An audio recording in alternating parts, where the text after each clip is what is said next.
جس پر ہم پچھلے 5 پروگرام کر چکے ہیں، وہ ہے انگریز دور کے اندر حضرت مسیح موعود علیہ الصلوۃ والسلام نے جو جہاد کے حرام ہونے کا فتویٰ دیا، اس کے اوپر جو غیر احمدی یہ اعتراض کرتے ہیں جی یہ فتویٰ انگریزوں کے کہنے پر دیا گیا تھا، اور اس کا مقصد یہ تھا کہ انگریزوں کے خلاف جو مسلمان جہاد بہت زیادہ کر رہے تھے ان کو روکا جائے۔ تو اس اعتراض کے مختلف پہلوؤں سے ہم جواب دے چکے ہیں۔ اس زمانے کا پس منظر سب سے پہلے پروگرام میں بتایا گیا، اس کے بعد اس زمانے کے جو زیادہ تر دیوبندیوں کے ہم نے حوالے پیش کیا، اس میں کچھ دوسری جماعتوں کے بھی حوالے آ گئے ہیں۔ تو اس زمانے کے لوگوں کے جو فتاوی جات تھے وہ ہم نے پیش کیے کہ جس میں دوسرے جو غیر احمدی مسلمان کہلانے والے ہیں ان کے اکابر نے بھی جو ہے وہ ختم نبوت کے ماننے والے جو بنتے ہیں اور آج کل جو ہمارے خلاف جھوٹا اور منفی پراپیگنڈا کرتے ہیں، ان کے اکابر نے بھی اس زمانے میں جہاد کو حرام ہی قرار دیا تھا اور کسی نے بھی جہاد نہیں کیا تھا۔ تو اس کا جواب ہم آپ کے سامنے پیش کرتے رہے ہیں۔ تو آج ہم دیوبندیوں کے حوالہ جات جو ہیں وہ مکمل کر چکے ہیں، اور آج ہم اگلے حوالہ جات جو ہیں وہ آپ کے سامنے پیش کریں گے۔ اور ہمارے ساتھ پروگرام کے پہلے حصے میں حسب معمول موجود ہیں احمد بٹ صاحب۔ تو احمد بٹ صاحب کی طرف چلتے ہیں۔ السلام علیکم ورحمۃ اللہ وبرکاتہ۔ ہاں جی، وعلیکم السلام ورحمۃ اللہ وبرکاتہ۔ امید ہے کہ آواز میری آ رہی ہوگی۔ جی آواز آ رہی ہے آپ کی۔ ہاں جی، میری طرف سے تمام سننے والوں کو السلام علیکم ورحمۃ اللہ وبرکاتہ۔ کچھ تعارف آپ نے کروا دیا ہے کہ دیوبندی حوالہ جات تقریباً ہم ختم کر چکے ہیں۔ آج اسی سلسلے کا یہ اگلا پروگرام ہے۔ اس میں ہم انشاءاللہ جو اہل حدیث علماء تھے اس وقت کے بڑے بڑے، ان کے حوالہ جات جو ہیں وہ پیش کریں گے۔ تو بغیر کسی اور لمبی چوڑی تمہید کے میرا خیال ہے کہ میں آپ کو حوالے بھیج دیتا ہوں۔ جب تک آپ نے کوئی بات کرنی ہے تو کر لیں، اتنی دیر تک حوالے آ جائیں گے تو پھر ہم حوالوں کی طرف چلتے ہیں۔ جی بالکل، تب تک گزارش یہ ہے کہ جو دوست اس ویڈیو کو دیکھ رہے ہیں وہ اس کو شیئر کریں۔ جو سوشل میڈیا پر مختلف فورمز پر دیکھ رہے ہیں وہ اپنے اپنے فورم پر جو بھی وہ دیکھ رہے ہیں، اگر کوئی یوٹیوب پر دیکھ رہا ہے تو وہ وہاں شیئر کرے، فیس بک پر کوئی دیکھ رہا ہے تو وہاں شیئر کرے، کوئی ٹویٹر پر دیکھ رہا ہے تو وہاں اس کو شیئر کر دے۔ اس کے علاوہ جو فیس بک پر دیکھ رہے ہیں ان سے درخواست ہے کہ وہ اس کی واچ پارٹی ضرور چلائیں، کیونکہ واچ پارٹی چلانے سے زیادہ دوست جو ہیں وہ آپ کے پروگرام میں شامل ہو سکتے ہیں اور یہ ہمارا پیغام جو ہے وہ زیادہ لوگوں تک پہنچ سکتا ہے۔ تو اس کے علاوہ جو احمدی مسلم ڈے پیج پر دیکھتے ہیں ان سے بھی گزارش ہے کہ وہ بھی اس کو شیئر کریں اور واچ پارٹی چلائیں۔ تو میں بھی اس کو تھوڑا سا شیئر کرتا ہوں، پھر ہم چلتے ہیں حوالہ جات کی طرف۔ جی تو چلیے محترم، وہ حوالے آپ کو پہنچ گئے ہیں تو ہم شروع کر لیتے ہیں اس سے۔ ہاں جی بالکل۔ جی آپ کی یہ طرف سے میں نے پہلا کوشش حوالہ کی ہے ہے۔ کہ کوئی ترتیب ہو۔ ہاں صحیح، یہ پہلا حوالہ ہے جی۔ کتاب کا نام ہے اقتراب الساعت، طبع فی متبع مفید عامر کائنہ فی فلان ٹپکا۔ تو یہ ہے اقتراب الساعت کتاب کا نام ہے، اس کا صفحہ نمبر 6 ہے۔ اس پر ہم پڑھتے ہیں کہ یہ کیا نشان جو لگا ہے اس میں کیا لکھا ہے۔ لکھا ہے سمجھو تو بوجہ بوجھ لو، اچھا سمجھو تو بوجھ لو کہ یہ سب شگوفے قرب قیامت کے ہیں، جو کوئی یہ چاہے کہ مہدی موعود کے آنے سے اول عیسیٰ علیہ السلام کے اترنے سے پہلے یہ سب فساد دور ہو جائے، خروج بغاوت، بد عہدی، عہد شکنی، فتنہ انگیزی سے حکومت ہمارے ہاتھ میں، دولت و سلطنت ہمارے گھر میں آ جائے تو وہ کیس و فرحات سے کچھ کم نہیں ہے۔ جی اگلا والا ہے صفحہ نمبر 7 کے اوپر، وہاں سے ہم پڑھتے ہیں۔ لکھا ہے کہ دیکھتے کان سے سنتے ہیں، اور دوسری نشانی ظاہر ہونا مہدی موعود کا ہے، تیسری نشانی اترنا عیسیٰ علیہ السلام کا ہے آسمان سے زمین پر۔ سو پہلی نشانی تو اب موجود ہو گئی، یہ نشانی یہ کہتی ہے کہ اس کے قریب ہی دوسری اور تیسری نشانی بھی ظاہر ہونے والی ہے۔ ہم کو کیا جلدی ہے کہ آج ہی سلطنت عیسوی دنیا سے اٹھ جائے، سو سوا مسلمانوں کے کوئی دوسرا نہ رہے جسے ہمارے سر پر نثارہ کو مسلط کیا ہے، ہم کو ان کا محکوم بنا دیا ہے۔ وہ خود ہی جب دوسرا رنگ بدلنا چاہے گا بدل دے گا۔ زمین آسمان کے قلابے کچھ ہمارے ہاتھ میں نہیں، جو ہم اپنی تدبیر پر اتراویں بیٹھے بٹھلائے طرح طرح کے فتنے اٹھاویں، تلکت دار الآخرت نجعلھا للذین لا یریدون علوا فی الارض ولا فساد والعاقبۃ للمتقین مقدمہ۔ تم یہ نہ سمجھو کہ جو کام دنیا میں آج کل ہوتے ہیں ہم نے ان کا نام فتنہ و فساد رکھا ہے، بلکہ ہم سے پہلے اطلاق فتنے کا ان کاموں پر ہمارے پیغمبر صلی اللہ علیہ وسلم نے کیا ہے۔ ہم کو ان سب فتنوں کی جو قیامت تک ہونے والے ہیں پہلے ہی سے خبر دی ہے۔ جب ہم کوئی فتنہ دین دنیا کا دیکھتے یا سنتے ہیں تو خبر اس کی ہمیں کلام نبوت میں مل جاتی ہے۔ اس 1300 برس میں کوئی ایسا فتنہ نہیں ہوا جس کی خبر حدیث میں اول سے موجود نہ ہو۔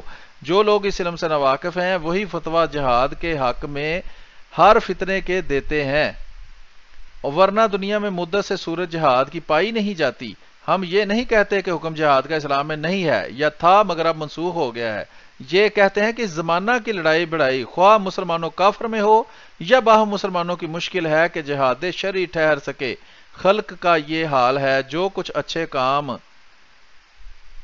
رات دن کرتی ہے جیسے نماز روزہ وغیرہ وغیرہ وغیرہ وغیرہ۔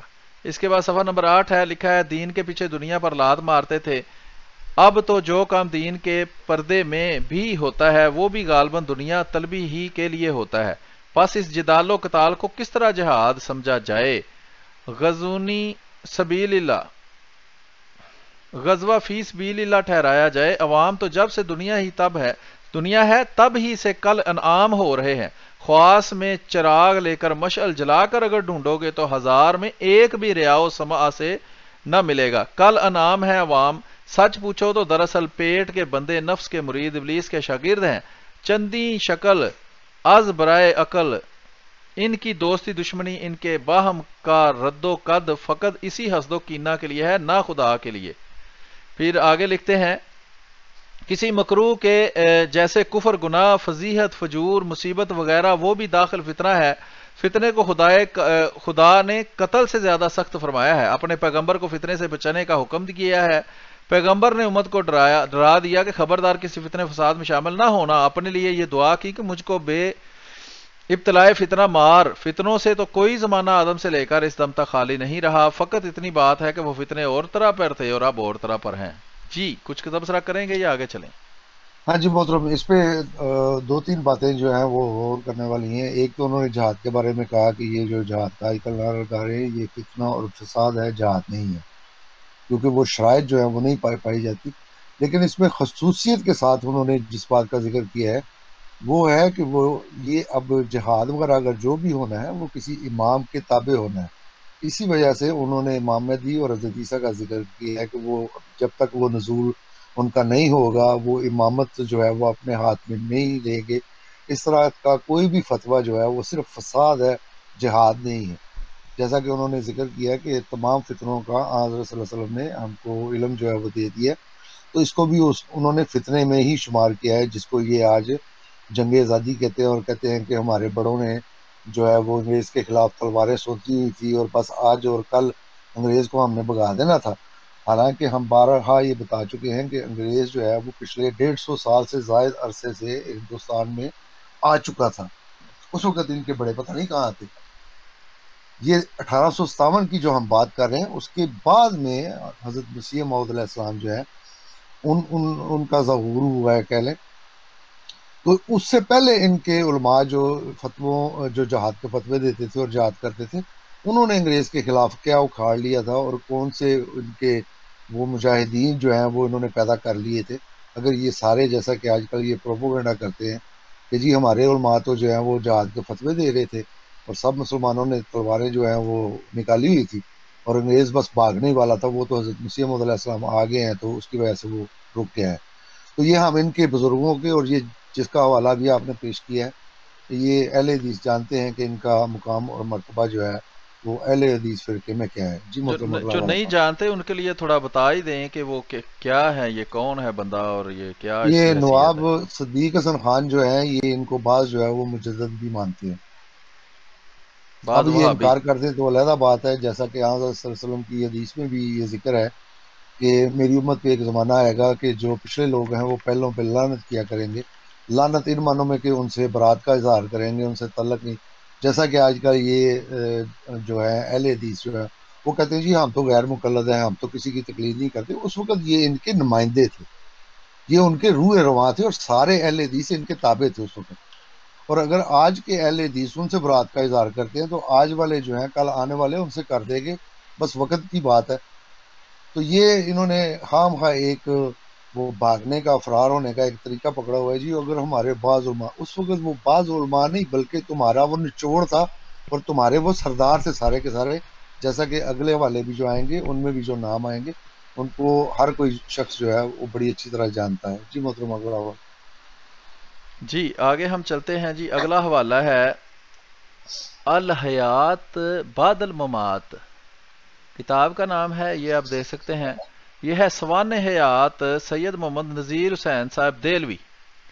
یہ وہ ہیں نذیر حسین دہلوی صاحب، مشہور وہابی، جو اکثر وہابی اکابرین کے استاد بھی ہیں، اور حضرت مسیح موعود علیہ السلام کے زمانہ میں بھی یہ موجود تھے. یہ محمد حسین بٹالوی وغیرہ کے استاد تھے.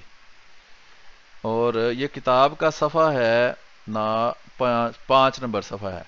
تو تدبر و حکمت اوپر ٹائٹل لکھا ہوا ہے، اس کو میں پڑھنے لگا ہوں. لکھا ہے انگریزوں کے ظلم اور بد کرداریوں کی بنا پر 1857 کا انقلاب جو بالکل بے قاعدہ تھا سارے ملک میں پھیلا اور مسلمانوں کی بد نظمی کی وجہ سے بالکل ناکام رہا. اس وقت مسلمانوں کا حال یہ تھا کہ سربر آوردہ اور مغلیہ خاندان کے شہزادے اپنی لا ابالیوں میں سر مست تھے. اوباش قسم کے لوگ لوٹ گسوٹ میں مصروف تھے، نہ کوئی نظم تھا، نہ کوئی جنگ و جہاد کی کوئی مستقم پوزیشن تھی، ہر طرف ہنگامے ہی ہنگامے تھے. ایسے حالات میں انگریز سے لڑنا، جب کہ انگریز اپنی پوری طاقت سے لیس تھا، کسی طرح بھی مناسب نہ تھا. بعض مقتدر اور ناعاقبت اندیش مولویوں نے انگریزوں سے جہاد کرنے کا فتویٰ صادر کر دیا. تو یہ میں اس میں ویو اور کمنٹ. تو کس نے فتویٰ دیا تھا جی؟ بعض ناعاقبت اندیش مولویوں نے انگریز سے جہاد کا فتویٰ صادر کر دیا، جس کی تصدیق اور موافقت میاں صاحب سے طلب کی. یعنی مولوی نذیر حسین دہلوی سے کہا کہ یہ ہم نے فتویٰ دیا ہے انگریز کے خلاف جہاد کرنے کا، تو آپ تصدیق کریں کہ یہ فتویٰ جو ہے انگریز سے جہاد کرنے کا یہ ٹھیک ہے. یہ ان سے مطالبہ انہوں نے کیا. تو وہ کیا کہتے ہیں آگے سے وہ ہم آپ کو دکھاتے ہیں. لکھا ہے میاں صاحب یعنی کہ مولوی نذیر حسین دہلوی نے فتویٰ صادر کر دیا، جس کی تصدیق مولوی نذیر حسین دہلوی صاحب نے حالات کا اندازہ فرما کر از راہ نصیحت انہیں سمجھایا کہ حالات اس قدر ناسازگار ہیں کہ انگریز کی گرفت مضبوط ہو چکی ہے اور ان کے بالمقابل مسلمانوں کی حالت ناگفتہ با ہے. انگریزوں سے لڑائی کرنا اپنے آپ کو موت کے منہ میں دھکیلنا ہے، یعنی خودکشی کرنے کے برابر ہے، جو کسی طرح بھی کرینے کے آس نہیں. لہٰذا آپ نے اس فتویٰ پر دستخط کیے اور نہ ہی اپنی مہر لگائی. چنانچہ میاں صاحب خود فرماتے ہیں کہ میاں وہ ایک منٹ سلیم صاحب رک جائیں یہاں پہ. جی ایک منٹ سلیم صاحب، جی یہ کتاب جو ہے یہ بعد میں لکھی گئی ہے، تھوڑا سا اس کو پیچھے کریں، جس میں وہ یہ کہہ رہا ہے کہ انگریزوں کے ظلم، حالانکہ اگلے جو ہم فتوے ان کے علماء کے دکھائیں گے اس میں وہ اس کو مہربان گورنمنٹ کہہ رہے ہیں، کیونکہ یہ بعد میں کتاب لکھی گئی ہے تو اس لیے اس نے انگریزوں کو وہاں پہ ظالم اور جو بھی کچھ کہا ہے. دوسری بات یہ ہے کہ آج کل اہل حدیث جو ہیں وہ کہتے ہیں کہ جو 1857 جنگ آزادی پہ فتویٰ تھا اور وہ فتویٰ موجود بھی ہے، اس پہ کہتے ہیں کہ مولوی نذیر حسین کے سب سے پہلے دستخط یہ ان کے ہیں، اور یہاں پہ دیکھ لیں یہ اسی فتوے سے انکار کر رہے ہیں، جیسا کہ خود ان کی اپنی تعلیم سے بھی اس فتوے سے انکار ہے. لیکن اب جیسا کہ دیوبندیوں نے یہ وتیرہ پکڑا ہوا ہے، اہل حدیث بھی ان کے نقش قدم پہ ویسے ہی چل رہے ہیں، اور جس فتوے پہ انہوں نے سائن نہیں کیے، دستخط نہیں کیے، مہر نہیں لگائی، اب اسی کو وہ کہتے ہیں جی ہمارے مولانا جو نذیر حسین دہلوی، جن کو شیخ الکل فی الکل بھی کہتے ہیں، وہ بھی شامل تھے اور ان کے وہ دستخط موجود تھے. حالانکہ وہ فتویٰ جو ہے وہ بعد میں لوگوں نے ثابت کیا ہے کہ وہ جعلی تھا، اور جن سے بعد سے وہ سائن کروائے بھی گئے ہیں وہ زبردستی کروائے گئے ہیں، کیونکہ جب انگریز نے ان پہ مقدمہ چلایا تو اس پہ انہوں نے بتا دیا کہ یہ ہم سے انہوں نے زبردستی گردن پہ تلوار رکھ کے تو یہ سائن کروائے تھے، ہمارا اس فتوے سے کوئی تعلق نہیں. بلکہ یہاں تک ہے کہ اس فتوے میں ایک مولوی ایسا بھی تھا جو 1857 سے پہلے وفات پا چکا تھا. تو بہرحال سر سید کی کتاب پڑھ لیں، اسی طرح دوسری کتابیں پڑھ لیں، اس میں انہوں نے اس فتوے پہ تفصیلاً بحث کی ہوئی ہے، کیونکہ سر سید کا والی وارث کو نہیں بنتا تو اس لیے میں اس کے حوالے تو یہاں پہ پیش نہیں کروں گا، لیکن خود ان کے اپنے حوالوں سے ہی انشاءاللہ وہ ثابت ہو جائے گا کہ یہ انہوں نے اس فتوے پہ سائن نہیں کیے تھے، جہاد کے حق میں نہیں تھے، جیسا کہ یہاں پہ بھی آپ نے کہا ہے، لہٰذا اس نے اس فتوے پر دستخط کیے اور نہ ہی اپنی مہر لگائی۔ جی محترم۔ جی ویسے جہاں تک مجھے یاد ہے، یہ جو میں نے پڑھا تھا کہیں کہ سر سید جو تھا وہ وہابی تھا، کوئی اس کو مانے یا نہ مانے وہ الگ بات ہے، لیکن یہ میں نے پڑھا ہے کہیں، پتہ نہیں کہیں یہ جی صحیح ہے۔ وہ اس کا مولوی نذیر حسین کا ہی شاگرد تھا، لیکن بعد میں وہ یہی ہوتا ہے کہ اگر کچھ عقائد میں ان کا اختلاف ہو جائے تو پھر انہوں نے اس پہ فتوے بھی لگائے ہیں اہل حدیثوں نے، جی وہ تو لیکن جب یورپ ابتداً گیا وہ ہے، یورپ جب گیا ہے تو پھر اس کے نظریات جو ہیں وہ بدلے ہیں، یورپ کی ترقی اور وہاں کا نظام انتظام اور وہاں کی تعلیم اور ترقی کو دیکھ کر اس کے نظریات کچھ بدلے ہیں، لیکن بنیادی طور پر اس کی وضاحت سے بھی لگتا ہے کہ وہ وہابی ہی تھا۔ جی محترم اس کی بھی میں ایک بات بتا دیتا ہوں کہ دیکھیں، اگر ایک مثال دے رہا ہوں، ایک کہ اگر ایک چودھری کے اندر کوئی مزار گھرانہ ہو، یعنی کہ فیملی ایک ہو جو اس کے اندر کام کرتی ہے، اس کے نوکر ہیں، تو اب اس کو چودھری کو اگر کسی بات کا جواب دینا ہو تو ہر ایک کا طریقہ کار گو کہ ان کی وہ تعلیم، ان کی معلومات ایک جیسی ہیں اس چودھری کے بارے میں، سلوک بھی سب کو پتہ ہے کہ چودھری ہمارے ساتھ کیا سلوک کرتا ہے، تو ہر ایک کا جواب جو ہے وہ مختلف ہوگا۔ تو اسی طرح انگریزوں کے دور میں بھی جو مسلمانوں نے مختلف جوابات دینے کی کوشش کی ہے، تو اس میں بعض کا رویہ جو ہے وہ معذرت خوانا تھا،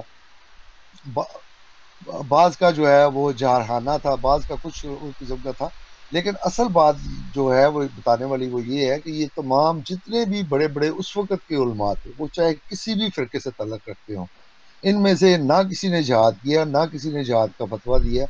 زیادہ سے زیادہ ان کی بحث جو چلتی تھی، بار بار ہم بتا چکے ہیں کہ وہ ہندوستان کے دارالحرب یا دارالاسلام ہونے پہ، اور جو دارالحرب بھی کہتے تھے وہ بھی ہم نے بتا دیا کہ وہ سود کی وجہ سے یا جمعے کی فرضیت کی وجہ سے یا بعض دیگر مسائل کی وجہ سے یہ ان کی بحثیں ہوتی تھی، ورنہ عملاً جہاد کا فتویٰ نہ کسی نے دیا، نہ اس میں شامل ہوا، نہ اس نے کیا۔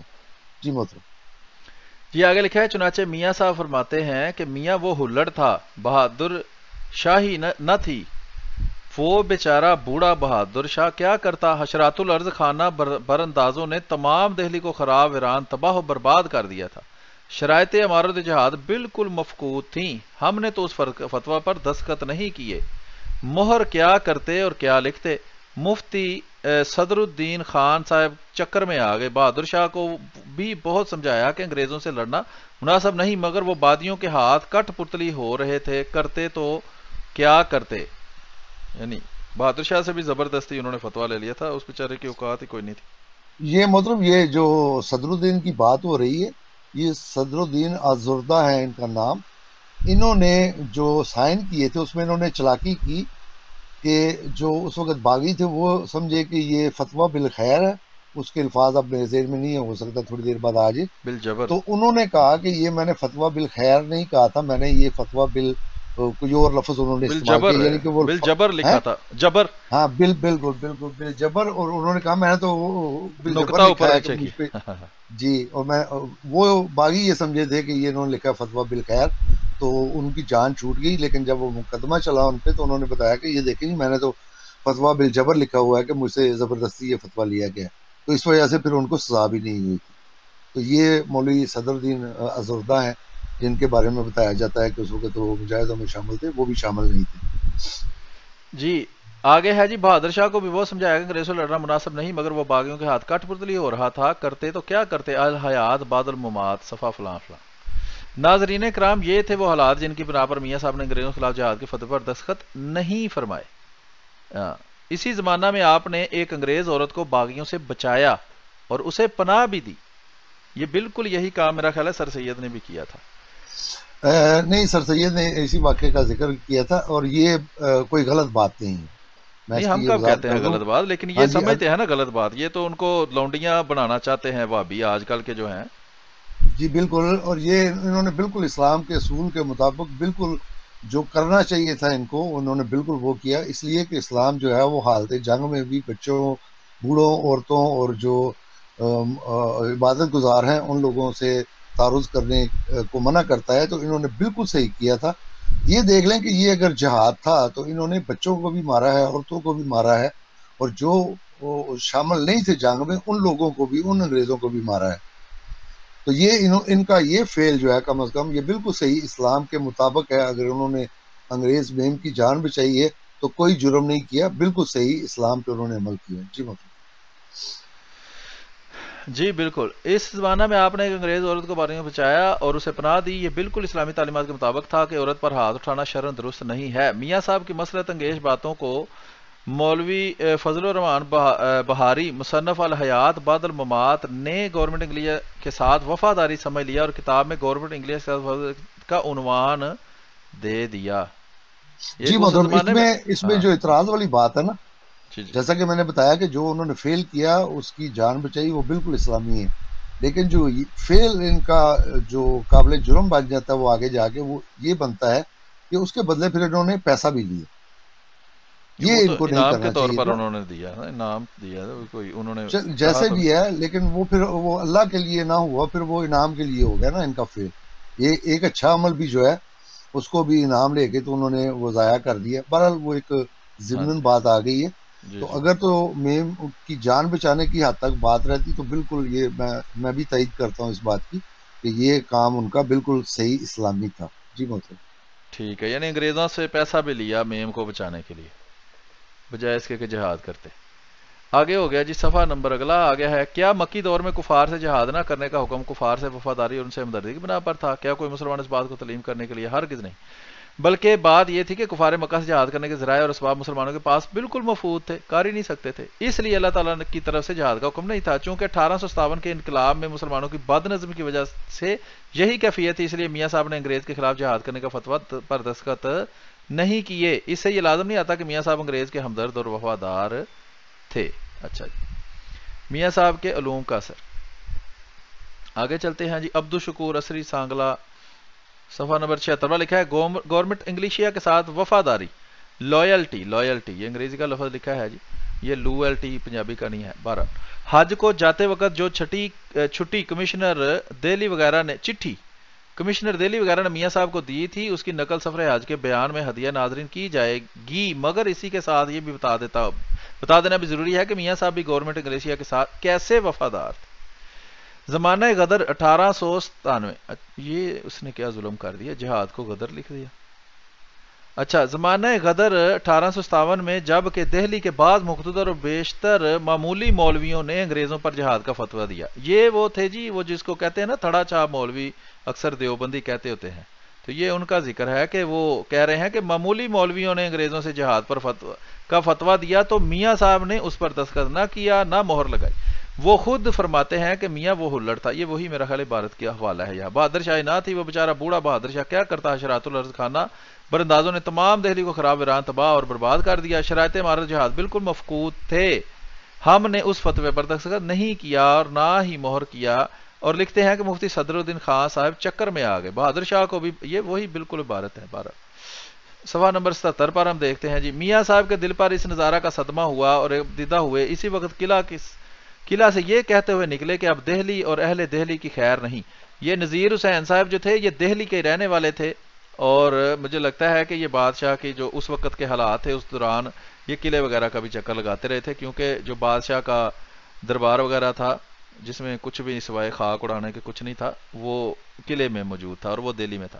عورتوں کا قتل اسلام نے کبھی جائز نہیں رکھا. عین حالت غدر میں جب کہ ایک ایک بچہ انگریزوں کا دشمن ہو رہا تھا، مسز لیسٹس ایک زخمی میم کو رات کے وقت میاں صاحب اٹھوا کر اپنے گھر لے آئے، پناہ دی، علاج کیا، کھانا دیتے رہے. اس وقت اگر ظالم بادشاہ کو ذرا سی بھی خبر ہو جاتی تو آپ کے قتل اور خانمہ بربادی کے متعلق دیر نہ لگاتے، جس کے صلے میں مبلغ 1300 روپے اور مندرجہ ذیل سرٹیفکیٹ ان کو ملا. میاں صاحب اس واقعے کو خود اس طرح فرماتے ہیں کہ اس زمانہ میں ایک دن فلاں فلاں بات ہوئی.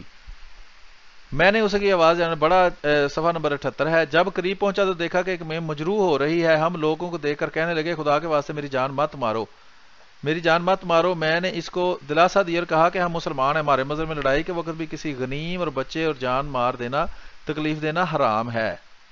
تو جو جہاد وہ کر رہے تھے وہ سارے حرام کار ہی ہوئے. پھر انگریزی سرٹیفکیٹ کی نقل بما ترجمہ. انگریزی سرٹیفکیٹ جو وہابی نذیر حسین دہلی کو ایک انگریز عورت کے بچانے پر دیا گیا۔ صفحہ نمبر 79 پر لکھا ہے ان لوگوں کو اس خدمت کے سلے میں مبلغ 200 اور 400 روپیہ ملے تھے۔ مبلغ 700 روپیہ بابت تاوان منہدم کیے جانے مکانات کے ان لوگوں کو عطا کیے گئے تھے۔ یہ لوگ ہماری قوم سے حسن سلوک اور الطاف کے مستحق ہیں۔ صفحہ نمبر 80 پر لکھا ہے از میجر جی ای ینگ کمشنر، میں نے اس سرٹیفکیٹ کی اصل کو ملاحظہ کیا ہے اور مسز لیسن سے بھی مجھ کو وہ حالات معلوم ہیں جو اس میں درج ہیں۔ امر کرین امر، امکان ہے کہ مولوی نذیر اور شریف حسین کے بیان کیے ہوئے حالات نے مخالفوں کو ان کا دشمن بنا رکھا ہے۔ ہندوستان کو ہمیشہ میاں صاحب دارالامان فرماتے تھے، دارالحرب کبھی بھی نہیں کہا۔ جی آگے لکھا ہے صفحہ نمبر 81 پر میاں صاحب پر بھی مواخذہ ہوا جو صرف مخبروں کی غلط خبر رسانی اور اہلکاروں کی غلطی پر مبنی تھا، اور آپ تا تحقیقات کامل کم و بیش 1 برس تک راولپنڈی کی جیل میں نظر بند رہے۔ جی اچھا جی محترم، یہ وہ بات ہے جو دیوبندیوں نے بھی اس کا ذکر کیا ہے کہ یہ مخبر وہی تھے جو فساد کرنے والے تھے، لچے لفنگے جو گنڈے تھے، انہوں نے پھر جو اس میں شامل نہیں تھے ان کے نام دے کے تو گورنمنٹ میں یہ شکایتیں کی کہ یہ لوگ اصل میں اس کے بانی میں مانی تھے۔ اس لیے وہ اپنی کتاب میں اس کا شاید حوالہ بھی آ جائے گا کہ وہ بتاتے ہیں کہ انگریز جو گورنمنٹ ہے وہ کوئی علم غیب اس کو نہیں تھا، وہ بھی ایک انسانی حکومت تھی۔ تو جب لوگوں نے جس کے خلاف شکایتیں کی اس وقت وہ ماحول تھا بغاوت کا، تو اس لیے انہوں نے بے شمار جو بے گناہ ہیں جو اصل میں اس جنگ میں شامل نہیں تھے لیکن کیونکہ فسادیوں نے ان کے نام دیے تھے تو ان کو بھی انہوں نے پھر سزائیں جو ہیں وہ دی ہیں اور ان کو بھی انہوں نے مارا ہے۔ تو یہ بھی یہاں پہ اسی بات کا ذکر کر رہے ہیں کہ جو اصل میں فسادی تھے انہوں نے پھر ان لوگوں کے نام جو ہے وہ انگریز گورنمنٹ کو دیے جنہوں نے جہاد کے خلاف فتویٰ دیا تھا اور جو اس ہلڑ بازی میں شامل نہیں تھے انہی کے خلاف پھر لوگوں نے شکایتیں بھی کی۔ جی محترم۔ جی اس کے بعد یہ ہے صفحہ نمبر 82، مخبر نے کہا کہ یہی سب ان لوگوں کے اصطلاحی الفاظ ہیں۔ میاں صاحب کو بھی جلال آ گیا، فرمانے لگے کہ نخبۃ الفکر کیا، توپ نخبۃ الفکر کیا، بندوق نخبۃ الفکر کیا، گولہ بارود۔ پھر مجسٹریٹ نے آپ سے کہا کہ فلاں فلاں۔ ایسا جس طرح غدر سن 1857 میں مسز لیسنز کی جان بچانے سے وفادار ثابت ہوتے تھے، اسی طرح 1864 اور 65 کے مقدمہ بغاوت میں بھی بے لگاؤ ٹھہرے۔ یہ جو بعد میں مقدمے پھر ان پہ ہوئے ہیں نا، وہ کہتا ہے کہ جس طرح وہ 1857 میں بے گناہ قرار دیے گئے، اسی طرح جو بعد میں بھی ان پہ مخبریاں کر کے لوگوں نے یہ بتانے کی کوشش کی ہے کہ یہ جہاد کی تعلیمات دیتے ہیں، تو کہتے ہیں کہ اس میں بھی وہ بے قصور ہی ثابت ہوئے، یعنی کوئی جہاد کی تعلیم نہیں دی۔ مطلب ان میں سے کسی نے بھی جہاد کی تعلیم نہیں دی۔ یہ اب وہی بات ہے کہ اب تاریخ کو نئے سرے سے لکھنے کی کوشش کر رہے ہیں۔ دیوبندیوں نے یہ کام شروع کیا تھا، ان کی دیکھا دیکھی اب اہل حدیث اور بریلوی جو ہیں وہ بھی اس میں شامل ہیں۔ اب یہ سارے ہی اپنے بزرگوں کو جہادی اور کہہ رہے ہیں کہ وہ ان کے فتوے دے کے یہ ہندوستان دارالحرب ہے اور یہاں پہ جہاد ہونا چاہیے۔ نہیں تو وہ جو جنگ پلاسی تھی وہ احمد رضا خان بریلوی کے خلاف نہیں لڑی انگریزوں نے؟ نہیں، وہ احمد رضا بریلوی کے خلاف تو نہیں لڑی، ان کے نواب تھے غوث وغیرہ کے، ان کے خلاف لڑی گئی تھی۔ اچھا اچھا، تاریخ میری بھی بڑی کمزور ہے اور اکثر تاریخ کے اتنی بھی کمزور نہیں ہے کہ بریلوی کہے جی احمد رضا خان بریلوی صاحب نے تو 3-4 جنگیں لڑی ہیں انگریزوں کے خلاف، تو آپ کو پتہ ہی نہیں۔ نہیں، وہ اصل میں مکس ہو جاتا ہے بعض دفعہ، وہ یہ غلطی لگ جاتی ہے کہ احمد رضا بریلوی کی وجہ سے وہ سید احمد بریلی جو ہیں جو کہ مولانا اسماعیل کے ساتھ تھے، وہ بعض دفعہ لوگ جو ہیں ان کو مکس کر جاتے ہیں کیونکہ ان کے نام کے آگے بھی بریلی آتا ہے، سید احمد بریلی، تو اس وجہ سے وہ لوگ بعض جو ہیں وہ غلطی کھا جاتے ہیں۔ یہ دو علیحدہ علیحدہ شخصیتیں۔ صحیح۔ اچھا آگے ہے جی سفر حج اور اس کے واقعات۔ کمشنر دہلی کی اس کو چھوڑ دیں، یہ وہ چٹھیاں وغیرہ لگائی ہوئی ہیں اٹیچمنٹ میں، پھر دوست پڑھ لیں گے جو ان کو انگریزوں کی طرف سے ان کی وفاداریوں پہ ان کو چٹھیاں جو ملی ہیں، تو اس کی ضرورت نہیں ہے۔ اگلے حوالے کی طرف چلتے ہیں۔ حیات طیبہ ہے جی، اگلا حوالہ ہے حیات طیبہ، اور یہ نام ہے شاہ اسماعیل شہید رحمۃ اللہ علیہ، ٹھیک ہے جی۔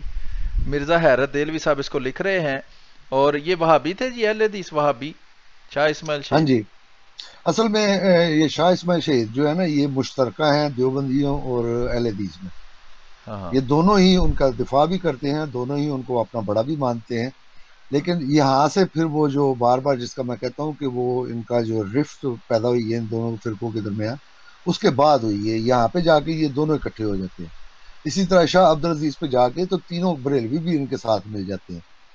جیسا کہ پہلے بتایا کہ یہ فرقے جو ہیں ان کے نام جو ہیں یہ بعد کے ہیں، 1868 میں یا 59 میں جا کے دیوبند جو ہے اس کا باقاعدہ ایک علیحدہ سے پہچان بنی ہے، ورنہ یہ شروع میں سارے اکٹھے ہی تھے۔ تو شاہ یہ اسماعیل دہلوی جو ہے وہاں سے جا کے پھر ان کے آگے سے دو گروپ بن گئے، ایک جو ہے وہ ان کو مقلد ثابت کرتے ہیں، وہ دیوبندی کہلوائے، دوسرے جو ہیں وہ کہتے ہیں کہ وہ غیر مقلد تھے، وہ اہل حدیث کہلوائے۔ بہرحال یہ دونوں کے بڑے ہیں اور دونوں کے بزرگ ہیں، شاہ اسماعیل جو ہے اہل حدیثوں کے بھی اور دیوبندیوں کے بھی، اس لیے جہاں پہ دیوبندیوں کے ضمن میں یہ حوالہ آیا تھا، آج اہل حدیث کے ضمن میں بھی یہ حوالہ آیا ہے۔ جی ٹھیک ہے، لکھا ہے جی حیات طیبہ شاہ اسماعیل شہید، اس کا ہم دیکھتے ہیں، صفحہ نمبر ہے جی 423۔ اس کے آخر پہ لکھا ہے کلکتہ میں جب مولانا اسماعیل صاحب رحمۃ اللہ علیہ نے جہاد کا وعظ فرمانا شروع کیا اور سکھوں کے مظالم کی کیفیت پیش کی ہے تو ایک شخص نے دریافت کیا کہ آپ انگریزوں پر جہاد کا فتویٰ کیوں نہیں دیتے؟ آپ نے جواب دیا کہ ان پر جہاد کس طرح واجب ہے۔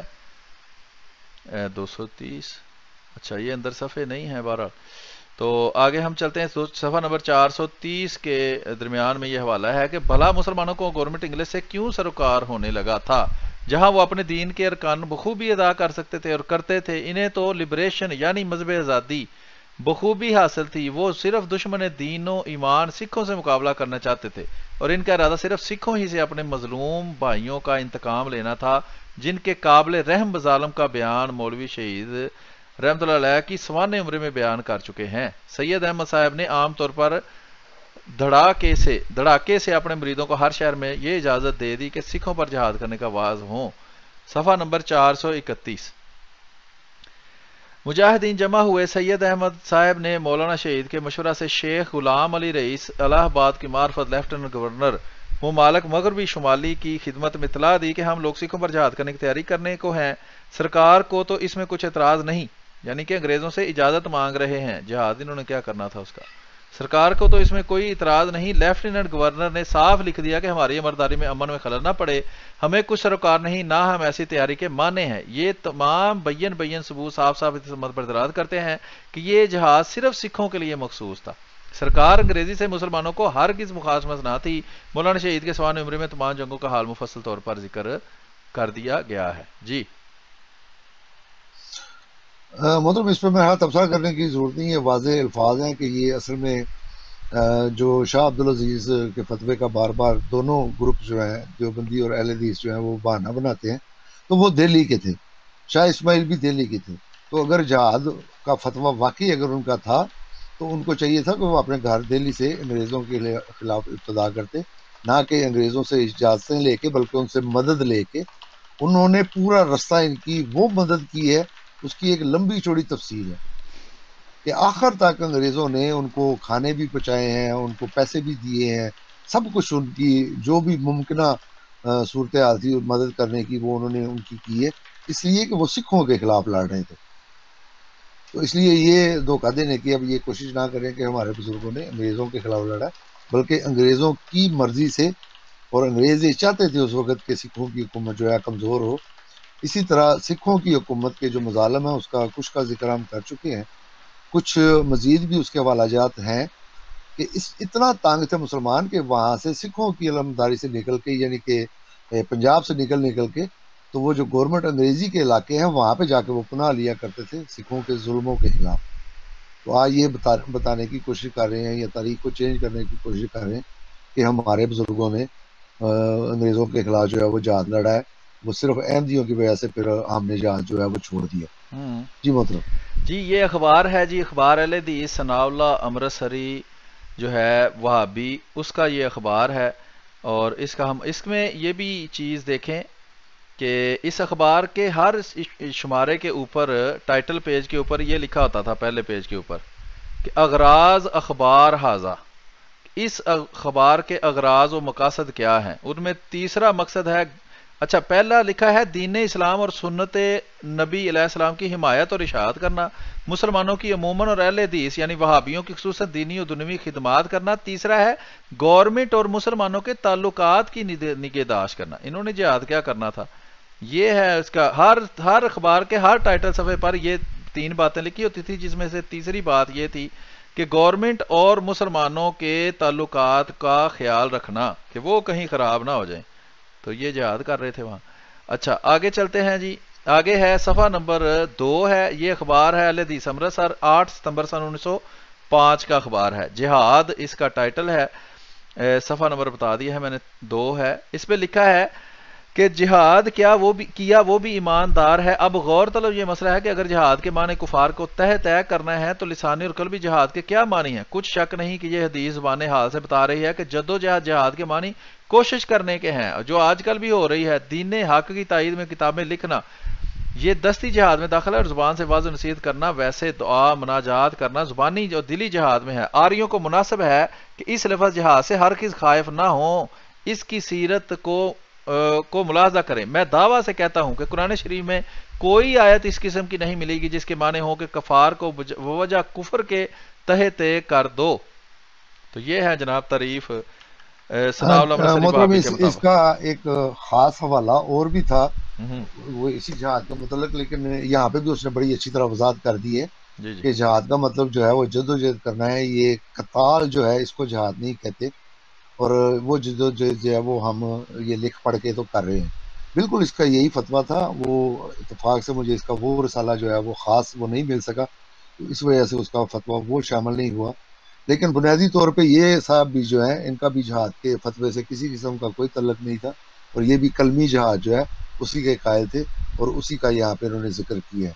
جیسا کہ باقی ان کے بزرگوں کی تعلیمات سے بھی وضاحت ہو جائے گی. اور خاص طور پہ ایک فتویٰ جو ہے وہ اس نے گھوم پھر کے پورے ہندوستان کے جو علماء اہل حدیث ہیں ان سے وہ فتویٰ لیا تھا. تو اس میں یقیناً یہ بھی شامل تھے، کیونکہ انہوں نے کبھی اس پہ اعتراض نہیں کیا. اگر ان کو کوئی اعتراض بھی ہوتا تو یہ یقیناً بعد میں کبھی اس کا ذکر کرتے. میرے علم میں کم از کم ان کا کوئی اعتراض جو ہے وہ شامل نہیں. جی محترم اگلا والا. جی یہ ہو گیا ہے. اس کے بعد ہے جی یہ ہے فتاوی نظیریہ. یہ وہی نذیر حسین دہلوی صاحب ہیں، اور یہ وہابی تھے بڑے مشہور. ان کے فتاوی جات ہیں. جلد نمبر 2 سوم ہے، تیسری جلد ہے، اور اس کا صفحہ نمبر 15 ہے. کتاب الامارت والجہاد. مولوی عبداللہ صاحب جو علاقہ خراسان میں ہیں وہ امام وقت ہیں یا نہیں، اور جہاد فرض عین ہے یا کفایہ، اور اس وقت جہاد ہے یا نہیں. ہندوستان میں فی الحال جہاد جائز ہے یا نہیں. یہ سوالات ہیں جو انڈیکس کے اندر صفحہ نمبر 15 پر لکھے ہیں. اس کے جوابات بعد میں نظر آئیں گے. وہیں ہم چلتے ہیں جوابات کی طرف. صفحہ نمبر 277 ہے جی فتاوی نظریہ جلد سوم کتاب الامارت والجہاد. کتاب الامارت والجہاد میں سوال ہے کیا فرماتے ہیں علماء دین ان مسائل مترجہ ذیل میں. اچھا مولوی عبداللہ صاحب جو علاقہ خراسان میں ہے وہ امام وقت ہیں یا نہیں، جہاد فرض عین کفایہ، وہی سوال ہے یہاں. اس وقت جہاد ہے یا نہیں. جواب ہے جاننا چاہیے کہ امام اکبر یعنی امیر المومنین جس کے اختیار میں انتظام سارے مومنوں کا ہوتا ہے، اس کی اطاعت فرض ہے. اس میں کئی شرطیں ضروری ہیں کہ جب وہ شرطیں پائی جاویں گی وہ امام وقت شرعن ہوگا ورنہ نہ ہوگا. شرط اول یہ ہے کہ وہ قریشی ہو. گل ختم. اچھا جی امام کے لیے شرط اول یہ ہے کہ وہ قریشی ہو، یعنی قریش میں سے ہو، جیسا کہ کتب عقائد میں ہے، کیونکہ احادیث صحیح ثابت ہے کہ امامت قریش کے ساتھ مختص ہے، اس کے علاوہ کوئی امام بن ہی نہیں سکتا. بات ختم. اچھا یہ ہو گیا جی امامت جی صاحب یہ کون قریش. سا صفحہ پڑھ رہے ہیں آپ؟ یہ صفحہ نمبر ہے 277. ٹھیک ہے ٹھیک ہے. اچھا آگے ہے جی دوسری شرط یہ ہے کہ مجھ وہ، سے مس ہو گیا تھا. ہاں ٹھیک ہے، دوسری شرط یہ ہے کہ وہ زندہ اور حاضر ہو. زندہ بھی ہو. اچھا ہوا یہ سی ہے.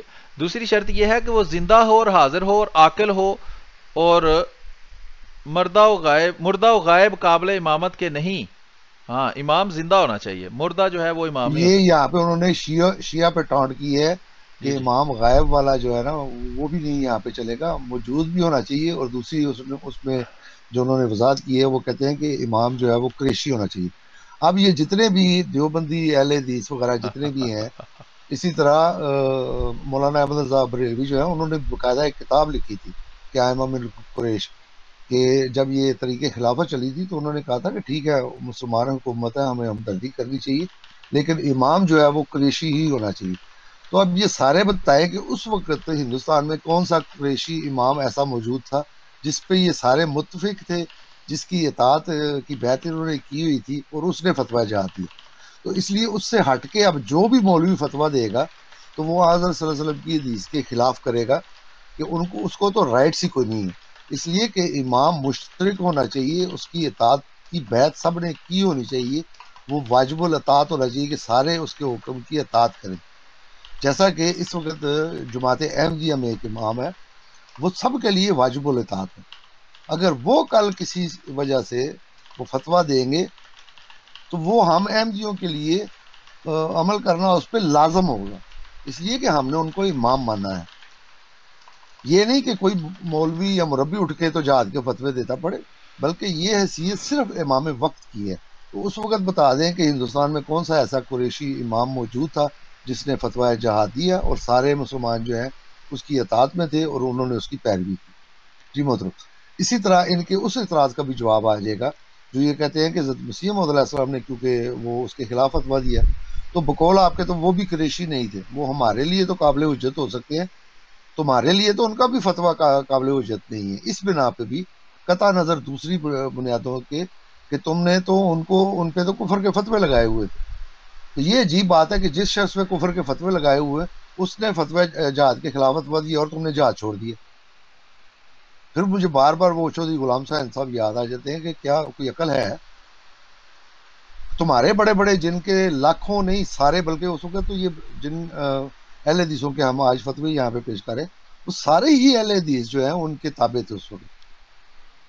تو ان کی بات تم نے نہیں مانی، انہوں نے تو فتوے نہیں دیے جہاد کے، اور اگر ان دیے ہیں تو بتاؤ کہ تمہارے سب نے وہاں پہ جہاد کیے ہیں، وہ ذرا تاریخ بتاؤ ہمیں. جو یہ تاریخ بتا رہے ہیں اس پہ اگر تمہیں اعتراض ہے تو آؤ یہاں پہ آ کے اس پہ اعتراض کرو، انشاءاللہ تمہاری کتابوں سے ہی اس کے جواب بھی ہو جائیں گے. جی محترم، اگلا سب آ جائے. تیسرے شرط یہ ہے کہ اس سے پہلے اور کسی امام کے ہاتھ پر مومن نے بیعت نہ کی ہو اور وہ امام اول اب تک زندہ ہو. چوتھی شرط یہ ہے کہ مومن اور دیندار ہو. انشاءاللہ ان دونوں شرطوں کا ثبوت بھی ذکر کر دیا جائے گا. آگے ہے صفحہ نمبر 278، اس کے 79 کے آخر پر لکھا ہے کہ اور یہ حدیث چند طرق سے بخاری میں مروی ہے. اب بوجہ اتم و اکمل ثابت ہوا کہ امام قریشی ہونا چاہیے، انصاری وغیرہ کو اس سے کچھ سروکار نہیں، اور یہی شرط اول تھی. کمال یخفی، اب یہاں پر ایک شبہ ہوتا ہے. آگے صفحہ نمبر 280 کے درمیان میں ہم پڑھتے ہیں اور احادیث صحیحہ سے ثابت ہے کہ امامت خاص ہے قریش کے ساتھ، تو ضرور ہوا کہ اس حدیث میں وہ عمل مراد لیا جائے جس کو امام وقت مقرر کرے. 281 ثبوت شرط دوم. جی یہ آگے اس نے مختلف اس پہ جو شبہات ہوئے ہیں ان کا جواب دیا ہے کہ اگر کسی کو یہ شبہ ہے تو اس کا یہ جواب ہے، اگر کسی کو اس حدیث پہ یہ شبہ ہے تو اس کا یہ جواب ہے. تو اس لیے ہم صفحہ نمبر 282 ہے اس پہ تھوڑا سا ذکر کر کے تو آگے چلتے ہیں. صفحہ نمبر 282 پہ لکھا ہے، تو اب میں کہتا ہوں کہ مولوی عبداللہ جو علاقہ خراسان میں ہیں بسبب فقدان شرط اول کے یعنی قریشی نہ ہونے کے امام نہیں ہو سکتے کیونکہ وہ انصاری ہیں. ومن ادعا فعلیہ البیان، جڑا دعویٰ کرے وہ دلیل بھی دے. یہ کہ پھر آخر پہ لکھا ہے یہ کہ مسلمانوں کا کوئی امام وقت اور سردار ہو. دلیل اس کی یہ ہے کہ اللہ تعالیٰ نے کلام مجید میں ایک نبی کا انبیاء سابقین سے قصہ بیان فرمایا ہے کہ ان کی امت نے کہا کہ ہمارا کوئی سردار و امام وقت ہو تو ہم جہاد کریں. الم تری الی الملأ من بنی اسرائیل من بعد موسیٰ اذ قالوا النبی لہم اب اسلنا ملکن فقاتل فی سبیل اللہ علیہ. اس سے معلوم ہوا کہ جہاد بغیر امام کے نہیں، کیونکہ اگر بغیر امام کے جہاد ہوتا تو ان کے یہ کہنے کی حاجت نہ ہوتی کمالا یکفی اور شرائع من قبل نہ، جب تک اس کی ممانت ہو ہماری شرع میں نہ ہو حجت ہے. یہ بڑی اہم بات ہے جی، اس پر بھی جی بالکل، یہ بلکہ حوالہ اس کو علیحدہ سے اگر آپ کسی نے بنانا ہے تو وہ بنا کے رکھ لیں. وہ یہ کہتے ہیں کہ جو پہلی شریعت تورات اور انجیل میں جو بات لکھی ہے جب تک اس کی ممانت جو ہے وہ قرآن و حدیث سے ثابت نہ ہو تو وہ ہمارے لیے بھی حجت ہے. یہ بہت کام کا حوالہ ہے. تو بھائیوں سے بھی گزارش ہے کہ اس کو خاص طور پہ یہ جو صفحہ نمبر 283 ہے اس کو مارک کر کے تو علیحدہ سے رکھ لیں.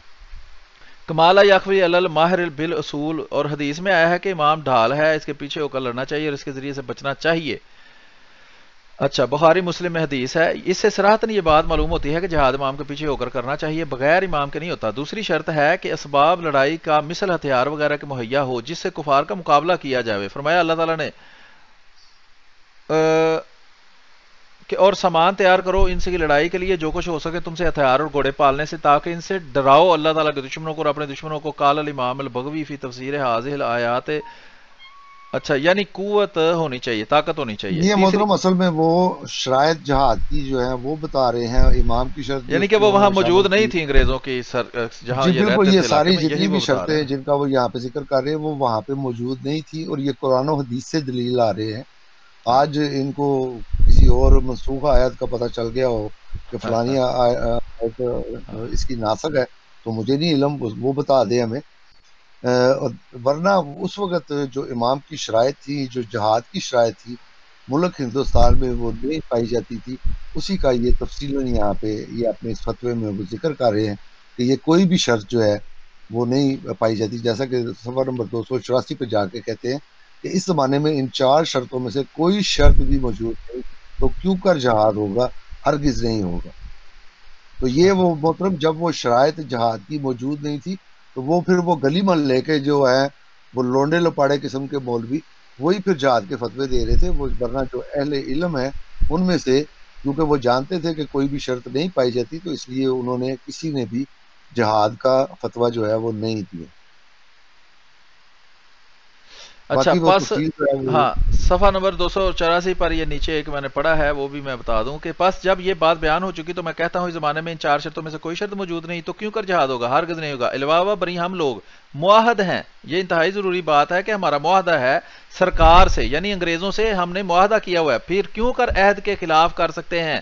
عہد شکنی کی بہت مذمت ہے، حدیث میں فلاں بات آئی ہے، اس کا نیچے دیکھیں، یہاں حاشیے میں ترجمہ لکھا ہے کہ رسول اللہ صلی اللہ علیہ وسلم نے فرمایا قیامت کے روز ہر غدار کا ایک جھنڈا ہوگا جس سے وہ پہچانا جائے گا، اور آپ نے فرمایا ہر غدار کے لیے قیامت کے دن ایک جھنڈا نصب کیا جائے گا اور کہا جائے گا یہ فلاں بن فلاں غدار ہے۔ یعنی کہ اگر انگریزوں کی حکومت کے اندر کسی نے کوئی چھیڑخانی کی بھی ہے تو اس کے لیے وہابیوں کے امام نذیر حسین دہلوی صاحب کہتے ہیں کہ قیامت کا دن نبی کریم صلی اللہ علیہ وسلم اعلان کریں گے کہ یہ غدار ابن غدار ہے، تو وہ بتا دیں پھر ہمیں 4-5 نام، تاکہ ہمیں پتہ چل جائے کہ رسول کریم صلی اللہ علیہ وسلم نے قیامت والے دن کس آپ کے اکابر کو غدار ابن غدار کہنا ہے۔ جی محترم پہلے کسی پروگرام میں یہ ذکر ہوا تھا، اس میں بھی انہوں نے ایس شکنی کے بارے میں چند حدیثوں کا ذکر کیا تھا، ایک حدیث کا ذکر انہوں نے نہیں کیا تھا، وہ یہ جس کا میں نے اشارتاً بتایا تھا کہ وہ میں کسی دن وہ بھی ذکر کر دوں گا۔ انہی حوالوں میں وہ آ جائے گا۔ وہ ایک خاص جگہ ہے، تو مجھے وہ الفاظ نہیں مل رہے تھے، تو اس لیے میں نے بھی وہ روایت جو ہے وہ بیان نہیں کی۔ تو اب اس کے مجھے مناسب الفاظ یہ کل پرسوں یہ حوالے پڑھتے ہوئے مل گئے ہیں، تو میں اس کا ذکر کر دیتا ہوں۔ وہ کہتے ہیں کہ اس کی سرین جو ہے وہاں پہ وہ جھنڈا گاڑا جائے گا۔ اب یہ جا کے باقی اتنا ہی میں مہذب الفاظ میں بتا سکتا ہوں کہ اس کی کس جگہ پہ وہ جھنڈا جو ہے وہ گاڑا جائے گا، جو غداری کرتے ہیں، کیونکہ وہ کہتے ہیں کہ ہمارا معاہدہ تھا انگریزوں کے ساتھ، تو اس لیے جنہوں نے کی ہے انہوں نے اللہ اور رسول کے خلاف کیا ہے، کیونکہ اللہ اور رسول صلی اللہ علیہ وسلم کا یہ حکم ہے کہ معاہدے جو ہیں ان کو پورا کرو، اور اگر توڑنا بھی ہے تو اس کو اعلانیہ توڑو تاکہ مخالف کو بتاؤ۔